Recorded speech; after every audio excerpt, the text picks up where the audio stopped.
इलेक्शनों में भी अपनों से नुकसान पहुंचता है। आने वाले चुनाव में आपके बंगाल में भी अपनों ही से नुकसान पहुंचेगा, अपने ही डिवाइड होंगे, अपने ही बटेंगे, देखिएगा। और बंगाल में एक साहब आए और घूम के चले गए, पूरा माहौल खराब कर गए और पहले ही भविष्यवाणी कर गए कि बंगाल में 200 सीटें आएंगी हमारी।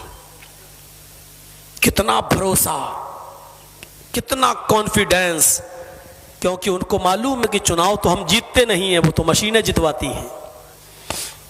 कॉन्फिडेंस देखिए उसका।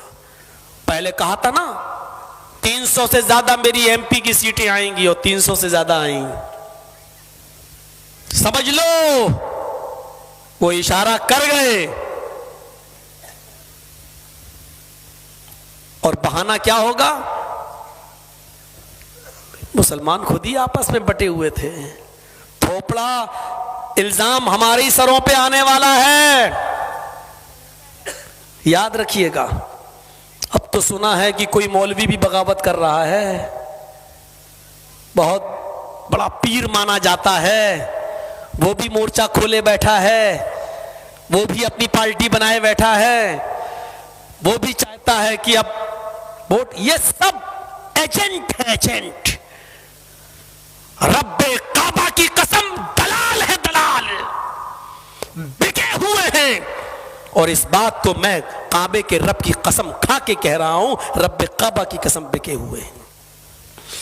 यहां से उतना नहीं मिल रहा है, वहां से कितना मिल रहा है।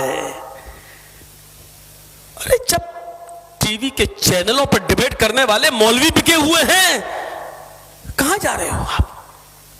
एक बार मैं चैनल वाले ने बुलाया डिबेट के लिए, आप आइए। मैं गया, मैंने कहा चलो मौका मिला पहला, चले जरा बहस तो होगी कम से कम। वहां गए तो सवाल जवाब की एक लिस्ट दे दी हमको। क्या है ये? बोले ये मेरे सवाल होंगे और आपको ये जवाब देना है। मैंने कहा सवाल भी तुम्हारे, जवाब भी तुम्हारे? बोले हाँ। मैंने कहा मेरा फायदा? बोले 10,000 रुपए दे देंगे आपको डिबेट खत्म होने के बाद। 10,000 रुपए हम आपको डिबेट खत्म होने के बाद दे देंगे। मैंने कहा नहीं, सवाल आप ये करिए, मैंने पढ़ लिए हैं, लेकिन जवाब मैं अपनी मर्जी से दूंगा जो दे सकता हूं। बोले नहीं, तब आप जाइए। मैं चला आया। अब आप अंदाजा लगा सकते हैं, सवाल भी इनके, जवाब भी इनके। आप सुनिए, जितने भी आपके टीवी चैनलों पर डिबेट पे जितने भी आपको मुल्ला मौलवी दिखे, आप समझ लेना कि ये बिके हुए लोग हैं। 5,000 और 10,000 रुपए इनकी कीमत है। ये सवाल का जवाब वही देते हैं जो हुकूमत चाहती है, जो चैनल चाहते हैं, जो इस देश का प्रधानमंत्री चाहता है, ये वही जवाब देते हैं, बिल्कुल वही जवाब। सुन लो मीडिया वालों, जिन मुल्ला और मौलवियों को डिबेट में तुम बुलाते हो, ये तुम्हारे चाटुकार हैं, ये तुम्हारे एजेंट हैं, ये मुसलमान कौम के रहबर नहीं हैं। हम इनको अपना रहबर नहीं मानते हैं, ये हमारे ट्रांसलेटर नहीं है, ये हमारे तर्जुमान नहीं है।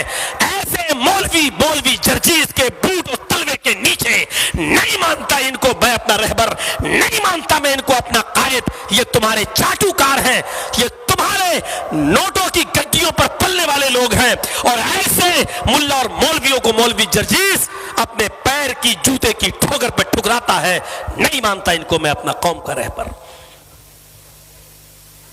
हमें मालूम है क्या होता है।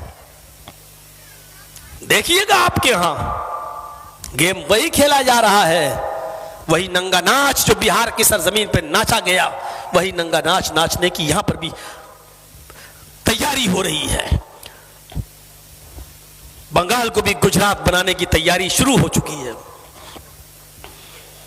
और अगर यहां खुदा ना खास्ता, अल्लाह ना करे, अगर वो अपने मकसद में कामयाब हो गए, तो याद रखिएगा मुसलमानों, आने वाली नस्ल तुम्हें कभी माफ नहीं करेगी। अब इतनी सी चीज को जानते हो, इंडिया टीवी वाला इतनी सी कटिंग करके दिखाएगा। देखो ममता के फेवर में बोला है, ममता इसको पैसे देती है। ये देख, इसको इतना कटिंग करके दिखाएगा कि ममता इसको पैसा देती है और बुलवाती है। ये जो मोदी की डाली हुई हड्डियों पे पलते हैं उनको हम एजेंट नजर आते हैं, जबकि ममता हमें जानती भी नहीं। ये हाल है। जज़ाकल्लाह,